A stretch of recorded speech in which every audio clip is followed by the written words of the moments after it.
guys, this is Lashette from Storygraph Creations, and I am back finally with a reading wrap up. Basically, I'm here to wrap up and give you the stats for all the books I read in the month of May.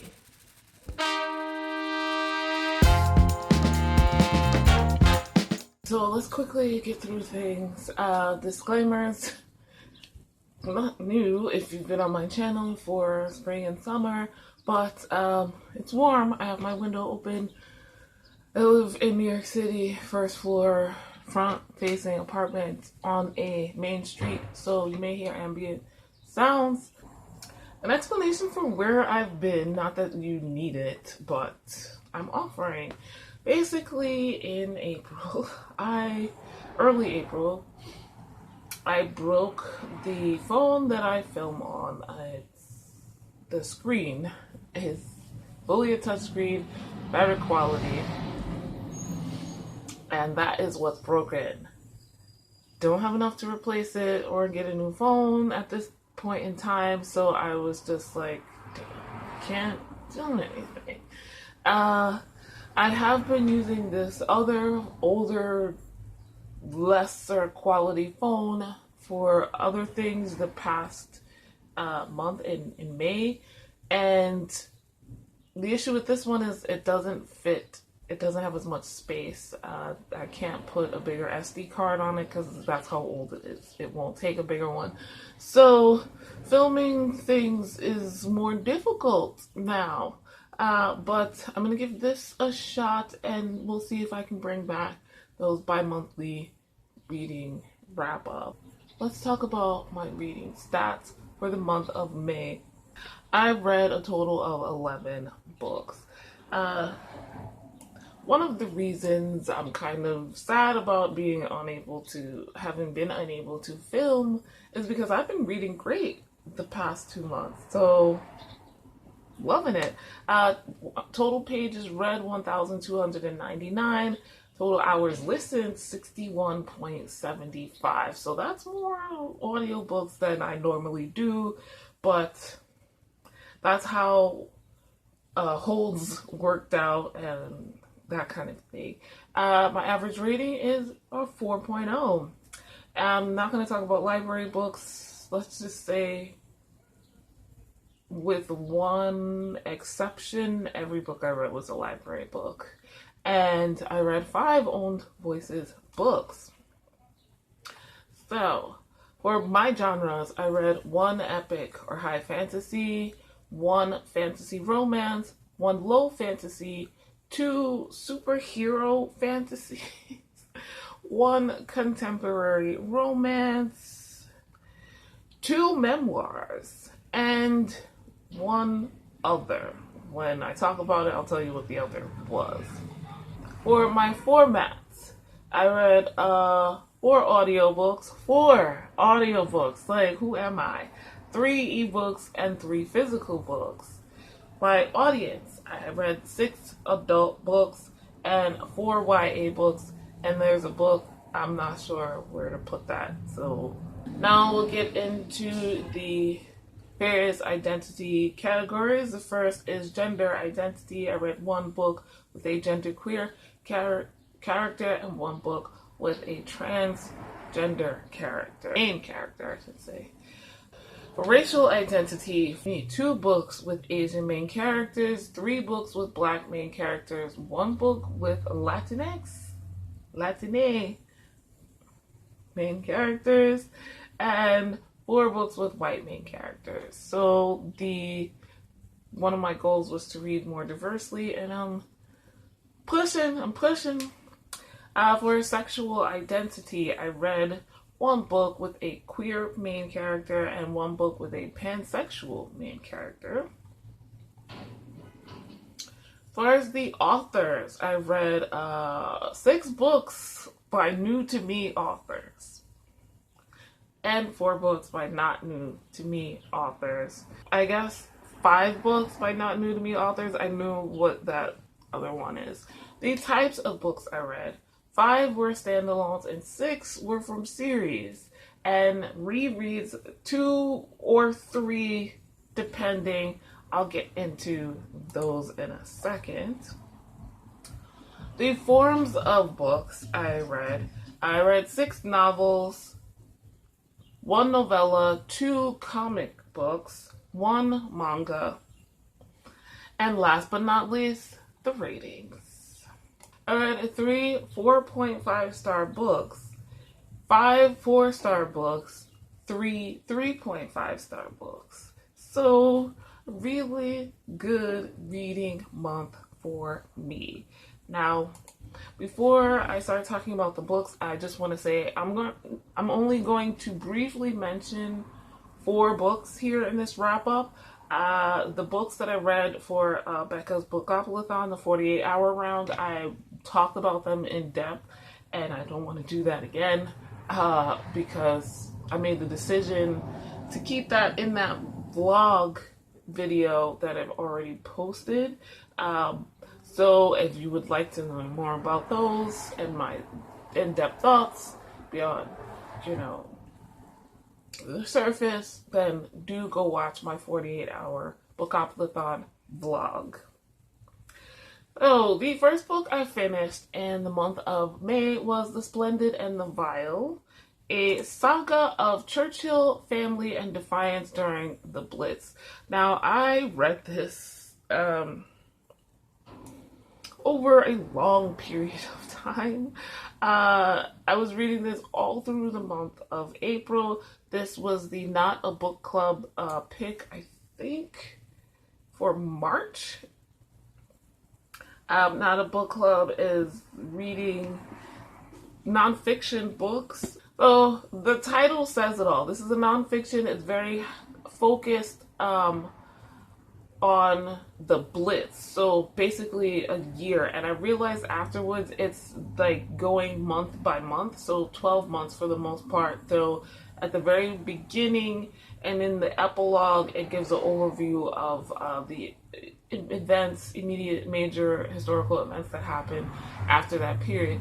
The Blitz is basically during the part of World War II where Germany was bombing London in particular, but England as a whole daily. This is put together by Erik Larson, the author, and I listened to the audiobook, and the narrator is John Lee, and this is put together from letters and diaries and just newspaper articles and all kinds of sources or whatever.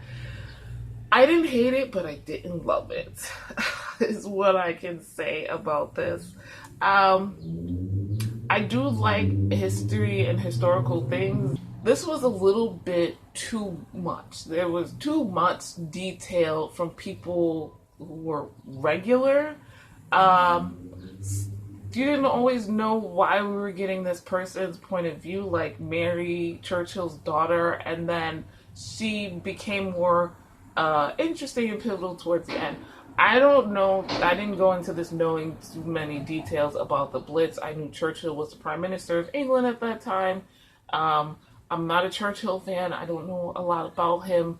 I know of his existence. I know he's popular because he gave great speeches at that time, and this kind of solidified in my mind also the idea that men, and it's usually men, not to say that women haven't done this historically, but it most often happens with men. A lot of men politically become famous and political icons or whatever during very tragic events for the people, and personally I feel like they're doing the bare minimum as a decent human being in a leadership position. Unfortunately I have this to compare it to. The author did a intro and also brought up 9/11 and how the people of New York City probably feel differently than the rest of the US and also the rest of the world who knows about the incident. But to compare, like our mayor at the time, I'm not going to say his name because please, didn't like him. But 9/11 happened and he did his job as a decent human being, like getting and making sure the coordinated services needed to happen, bolstering the people's hearts and minds and energy and things like that, so we don't fall into a pit of complete despair while going through this. It's the same as the mayor that we had recently, the governor for the state that we had recently during the height of the COVID-19 pandemic here, and you're doing your job for the most part, at least publicly. So people rally behind that strong, decisive personality that seems to be getting shit done, and also having our backs emotionally. Like, you guys, we can do this, we can beat this, we'll do this day by day, we'll give you numbers, we'll give you details as we can, but we have to stay strong and we have to do this, that, and the other. Like, that is good. That's what people need, so we don't panic and fall into a tizzy and do nothing in mass. But outside of these tragic events, those two guys turned out to be not great people, to understate it by a lot. And not sure about Churchill, but definitely that's the feeling from this book. Going into this, I didn't know a lot of details about the Blitz, so I was very interested in learning. And I have another book here that I own that's popular by Erik Larson, and I just hadn't gotten to it, so I said, why not? But I kind of lost the thread and interest going through the details of people's lives, because we had so much minutia, and I think it was just a little too much for me, and I didn't realize we were gonna go month by month into the daily life of Churchill. I did like that we got a German point of view, from not so much from like Hitler, but I forget his name, the man in charge, or put in charge of their Air Force, and the more experienced fighter pilots. I wound up giving it 3.5 stars, and yeah, this was the other that I put. It's nonfiction. It's not exactly a biography, not a memoir either. It's not focused only on Churchill, but also his family and the people in London, and some people in England in general, other people in the cabinet. And so I just said other because I wasn't sure what to put this under, even having looked. Okay, so the next book I finished was Shuri number 9. During the 48-hour Bookopolis-on, I finished Shuri number 10 as well. So that concludes the 10 issue run that was written by Nnedi Okorafor and illustrated by Carlos Lopez. Kirby Fagan and Rachel Stott, I think, did the lettering. I'm going to talk about the series as a whole because I stopped really doing that several issues ago. I haven't mentioned it until the 48-hour readathon, basically. This is Marvel. Shuri, if you're unaware, is the sister of Wakandan president and Black Panther T'Challa. And in this run, basically, T'Challa goes off with another superhero on a mission into space to go through a black hole or a wormhole, I forget which.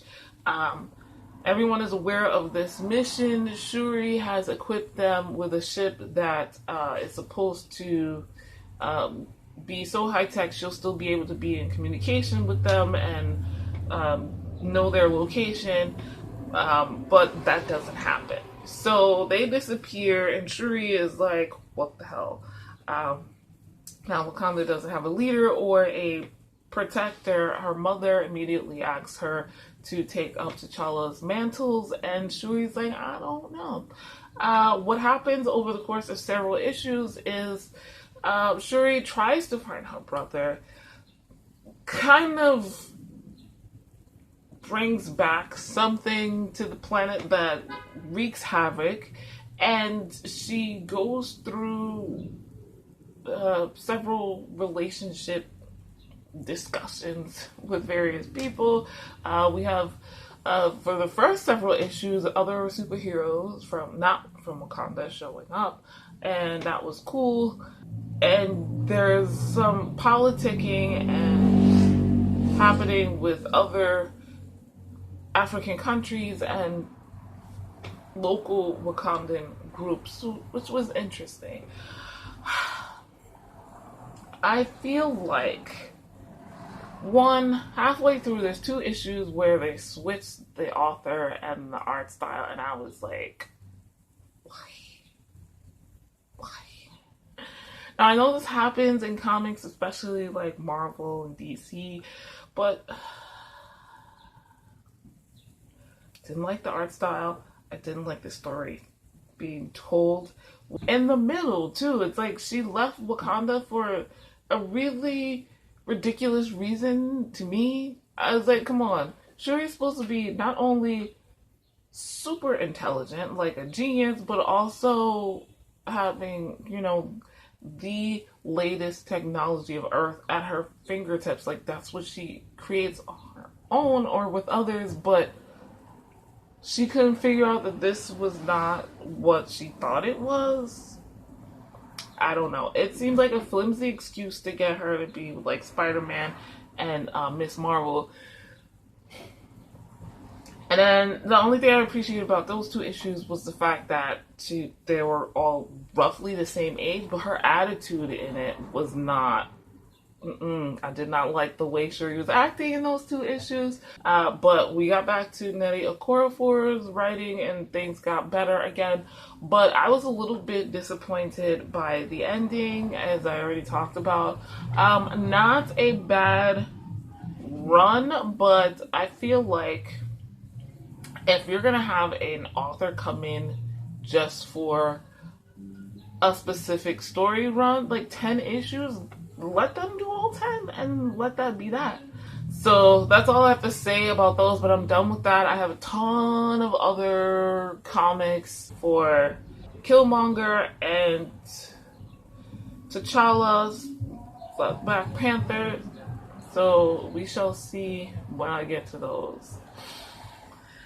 Next, I reread The Angel of Khan el-Khalili by P. Djeli Clark. What I did was I listened to LeVar Burton's reading of it, and it was just so great.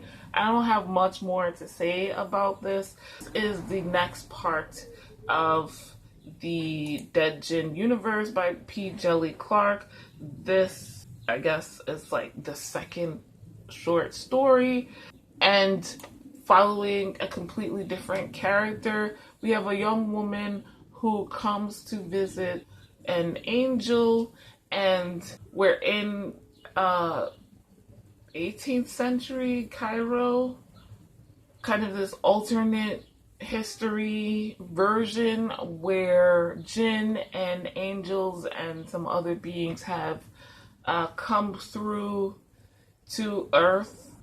There's all kinds of science-y things that wouldn't normally exist at that time. There's a steampunk feel to it, but also it's like mystical, magical stuff. So anyway, that's like the backdrop of the universe. And this young lady goes to this shop late at night and asks to see the angel that's in the basement. Basically, it's described a whole lot more beautifully than I'm giving you here, and she wants help for something. This is a short story, so it's hard to tell you give a summary without telling you what is happening. So I'll stop there. But I loved it. I gave the original 32 page that I read 4.5 stars. I'm giving this LeVar Burton version 4.5 stars. He read it beautifully. He gave some things for thought afterwards, and I just, the writing is absolutely gorgeous. This is a short story, whereas the first novella was a novella, a little bit longer. So I did feel like I want more. I want more. I want more. But you get another alternate look at this universe, at Cairo in this time frame, this alternate history, and it's still fascinating. The atmosphere is just out of this world. So yeah, that's all I have to say about that. Sex Cult Nun is the next book I finished. This was another book. I think I started another audio. Oh yeah, I started it in March. I didn't finish it, so it went back to the library, and it came back in early May to me. This was another book from the Not a Book Club. This was the March pick, and I requested it again because I was so into this. This is a memoir by Faith Jones. The full title is Sex Cult Nun: Breaking Away from the Children of God, a Wild Radical Religious Cult. And ultimately, we're following Faith as she is being raised within the cult called the Children of God in the 80s and 90s thing. The first a chapter or two is like a history of the Children of God from, I guess, an outsider's point of view or an American point of view. This is a religious cult that grew up in the United States, or was grown in the United States. And so we get that in the beginning, and then we get Faith's story. Or we start a little bit before she was born, I guess, the stories that her parents told her, how they wound up being in the cult or whatever. But she's traveled all over the world, and for the majority of her childhood, she's in Macau. And like she tells you how things were for her. There is tons of trigger warnings for this. Child molestation, rape or sexual assault, manipulation, grooming, it's a lot. Like, it's so foreign to me because I don't really pay attention to cults. I know they exist. I went into this really ignorant, I feel. And Faith Jones was raised to be part of an elite army preparing for the end times, yes. Growing up in an isolated farm in Macau, she prayed for hours every day, read letters of prophecy written by her grandfather, the founder of the Children of God. Tens of thousands of members strong, the cult followers looked to Faith's grandfather as their guiding light. As such, Faith was celebrated as special and then punished doubly to remind her that she was not. Over the decades, the Children of God grew into an international organization that became notorious for its alarming sex practices and allegations of abuse and exploitation. With indomitable grit, Faith survives, created a world of her own, pilfered books, and teaching herself a high school curriculum. Finally, at the age of 23, thirsting for knowledge and freedom, she broke away, leaving behind everything that she knew to forge her own path in America. A complicated family story mixed with a hauntingly intimate coming-of-age narrative, Faith Jones' extraordinary memoir reflects our society norms of oppression and abuse while providing a unique lens to explore spiritual manipulation and our rights in our bodies. Honest, eye-opening, uplifting, and intensely affecting. Sex Cult Nun brings to life a hidden world that's hypnotically alien, yet unexpectedly relatable. Definitely agree with that last sentence or two, because it was fascinating to see There's so many things I feel like we could learn from the way they did things, but also you could see the certain things being used to manipulate the people within the cult to do what they want, to do what he wanted. And honestly, it was very fascinating, interesting, and times, a lot of times, it was fun. It wasn't until she started reaching teenage years it started really getting bad, like her feelings, because we're focusing on how her point of view fits that things weren't weird to her. This is how she was raised. This is how she was born. And it's not all bad, but it's not all good. And there are things that are the same outside of a cult in everyday society. And there are things that are different. Some of the differences, in my opinion, I found myself like, that might be good. That might be better. The end where she has left and starts working on her life, her whole thing was focusing on education. Like, she wanted to learn. So that was ultimately the reason she left, and the struggle she went through, the mistrust she had of men, and not really understanding where that came from and all of this stuff. And as she got older, starting to realize what has been ingrained in her and what that is and how other people see it. That's when it really started getting hard to read, and I started slowing down because I was like really sad. But I'm grateful for her writing this. Apparently she has a TED Talk out there because it's mentioned towards the end. It gets a little bit preachy, I guess, at the end. Not like religious preachy, but like, oh, you know, I don't know. It just gets a little, at the very, very end, it just gets a little bit too psychological, I guess. Like, this is how, you know, certain things should be and that kind of stuff. And I'm realizing, I guess that is what led her to write this in the first place, but also, you know, to let other people know. I read another memoir this month, I'll get into it later, but that happened towards the end as well. And I was just like, I could do without the moral of the story, and, you know, this is the conclusion they've come to based on their life experiences, how it kind of feels like this is what other people should be doing. And it's just like, it's not one to one here. One size doesn't fit all. I'm happy for you though.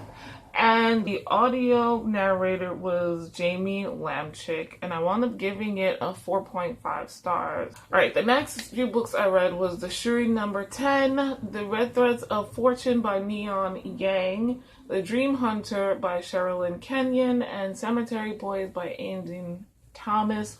Those four were all for Becca's book 48-hour Bookathon. You can hear about those and my ratings for them specifically in that vlog. Next, I finished Will by Will Smith and Mark Manson. This was another audiobook and another memoir. So basically what I was just saying is how it ended. So this is, Will Smith is an internationally known rapper, actor, and I grew up with him. Again, picked this up for the Not a Book Club. This was the May read, I believe. So I'm actually on time this time. I thoroughly enjoyed this. I did give it a 4 stars. Maybe I should bump that up. Did I like that less than sex felt now?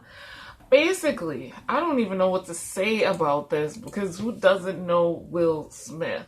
I grew up with this man. I forgot how entrenched his entertainment were in the background of my life, and that's how you know a superstar, right? He's just amazing. I respect him as a human being. Now, I was definitely more interested in reading this post the slap. I cannot believe this is where we are. And I'm not going to go into that. But the book did come out late last year. The slap happened at the Oscars a couple months ago or a month or two ago. So, more interesting. I definitely will say I feel like him slapping Chris Rock makes a little bit more sense to me now. Still wrong. Absolutely 100% wrong. He was not poor, but a lower middle class kid who grew up in Philly and made himself an international superstar. And you see how. And that was what was fascinating. You get to know him and his mindset for growing up, a lot of the motivations that he had in his life and why he chose certain things. That was interesting. For me, it was learning more about his family because I didn't know anything. Like I said, he wasn't my favorite. And then, you know, growing up, I'm an 80s kid. I was born in 84. So, like, 80s, 90s, like, he was there from the beginning. I forgot, like, Parents Don't Understand came out, I think, when I was 4. So, or 2. I've always known that song. I didn't know things like from his first album, him and Jazzy Jeff, they didn't pay their taxes and then had, the IRS $2.3 million or $3 million, something like that. I don't feel like, for the most part, he was playing to a white audience to be accepted. I think he was doing whatever he had to do based on this book to manipulate things to be the way he wanted them to, and that's like just how he got into, how he switched from music to acting, like the Fresh Prince of Bel-Air. That was something I didn't know about, how he went from the TV to the movies, and some little things here and there. I really like the details of like him growing up and his teenage years and things like that. Once we get to the Fresh Prince of Bel-Air time, then there are more time jumps and less detail, which I was a little disappointed about. But maybe it's just because his movie career in particular, there's a lot more interviews out there. Social media is now a thing, and he took advantage of it. But like things like how his team was built, James Lasseter, JL, that was fascinating. Like this is a man he knew from teenage years that's still working with him. That's amazing. To have that. You don't think that that's possible, but there are people in your everyday life who are not rich and famous that have the tools that can help you both achieve your dreams. It was fascinating hearing his thought process and how his life changed with Ali. There was also the 6 Degrees of Separation. That was interesting. Hearing some of the backstory, and I know people are tired of this about him and Jada and also their relationship, and also him and Shireen, his first wife, and their relationship. I appreciate that he included stuff about his kids without giving too much information. Like, I appreciate that for the wives as well, because it's a lot. It's a lot. We got into this thing towards the end about this plant or this herb that his psychiatrist that he's been seeing the last few years of his life kind of recommended that he go and experience with professionals, and he did, and just all of that. Now it became a whole spiritual awakening, and I respect him for it, but it's just like, oh, now I see that this is this. And again, it comes off a little bit like moralizing. Like, it's not like he's telling us to take it, but it's just like, I was on the bus, this was the end, and I was just like, really? Like, I don't, my spiritual awakening needs to be my spiritual awakening, not yours. So it was very well done. I feel like he read too slowly. I know how fast Will Smith talks. He's a quick talker, right? He could slow down when he wants to, but in general, he's a quick talker. This was too slow. I was reading at 2 times speed. And I don't normally do that. I do 1.5 speed. But 1.5 was too, that was like his normal talking voice to me. So, yeah, I gave it 4 stars. In a very non-fiction month, but that is changing with Jane Eyre, the next book I read by Charlotte Bronte. I've not read this since school. This is once again a pick from Erin in Booked and Busy. Another pseudo read-along. She's picking up classics throughout the month. And I decided that I want to try rereading these classics, because I've read them, in another format. And mostly manga or graphic novel format. I haven't read Jane Eyre since high school. I was not impressed then. I'm not very impressed now. This is Erin's favorite, I think. All of these years, I've been wondering, why is it called Jane Eyre? Why is it called Jane Eyre? And I guess, selectively blocked out things.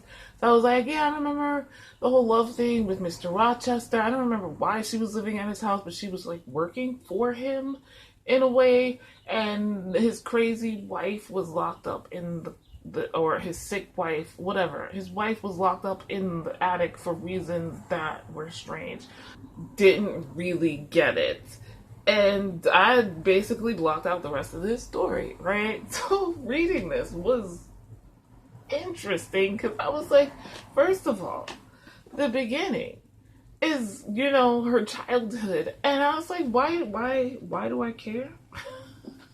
Well, anyway, so we're following Jane Eyre, who is an orphan. She's taken care of by like her uncle's wife, but not really. She basically abuses her and treats her like shit. And then at the slightest inconvenience sends her off to this poor girls boarding school type place where the owners are basically abusing them as well until they are found out and then not. Eventually, with her upbringing and the boarding school's teaching, she becomes like a governess, basically, an in-house teacher for young girls of, I guess, wealthy families or titled families. And her first independent job is working for Mr. Rochester and his ward. But he's not living there until he comes home, and then the relationship ensues from there. It's a classic. I don't feel like it's spoilery. I still don't get their relationship. It might be because this is in a manga format. It feels very insta-love. She's in her early 20s. She's never had a relationship, never really been around men that wasn't her cousin who was a bully to her as a child. So, what the hell? And this dude is acting really weird. I think this is a very good adaptation though, because it goes into everything. Like the graphic novel version of The Great Gatsby definitely took some pieces of the story out to make it shorter and more cohesive or whatever. But this goes into everything that I can see. So I don't feel like I can blame that on this. I don't feel the chemistry between the two of them. He's weird and doesn't want to explain why. Even when we find out about his wife, he's still weird and it makes no fucking sense to me. I'm like, what? Why are you acting this way? The part where he dresses up as a gypsy, what the fuck was that? There's like, just what? Why is he attractive to you, girl? What? He's being weird. That's not flirting. So, she's smart in a way, and it's like, no, this is not gonna work. She leaves. What's not smart is she leaves without any money and no direction. Falls into the good graces of this these trio of siblings. Turns out they're related, which, what? The male cousin who's wants to be a missionary, he seems cool at first, but then like he offers to marry her and she could be a missionary's wife. And so she says no, and he's upset about it for a really long time, which is weird. But yeah, so the ending of this I had completely forgot about, and I was like, okay, I guess if you're in love, but I'm not seeing it. Still not getting the love. So I wound up giving this a 3.5 stars, which was higher than I thought. I do like the artwork in it. I think it did a very good job in recreating in a manga format these characters, still being in the right, their outfits and things like that. It's like Jane finds her soul's match in the brooding Mr. Rochester. Was he brooding? Was it a soul match? I don't know. If you say it is, it is. I didn't love it, but I read it and now I remember the story. So moving on. The last book I finished this month was The Love Hypothesis. So a proper romance. This is by, goodness, Ali Hazelwood. This was the Swoon Sisters book club pick for January, but I didn't get it until this month, and then I didn't read it. Oh, I didn't get it till last month, and then I didn't read it till the end of this month. This keeps being pushed as or people keep saying it's like Raylo fan fiction, and I was never a Raylo person. I don't see, I guess I see an inkling of what other people can feed off of, but it didn't do anything for me. That's Rey and Kylo Ren from Star Wars. The cover, I get it, because definitely looks like them. So I had heard this when it came out. I didn't pick this up right away, unconsciously, because new releases, I'm just like, very hyped ones too, I need to wait. Because I will undoubtedly be disappointed because of all the hype. Like, I waited for that to pass.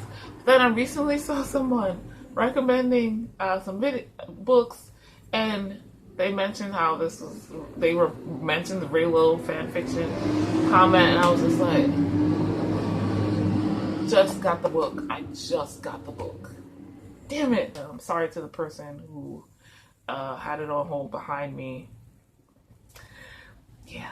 Anyway, I like this. So this is like an academic romance. We're following two characters. Olive, she is a PhD candidate, a grad student, basically in, I believe, like biological sciences in general.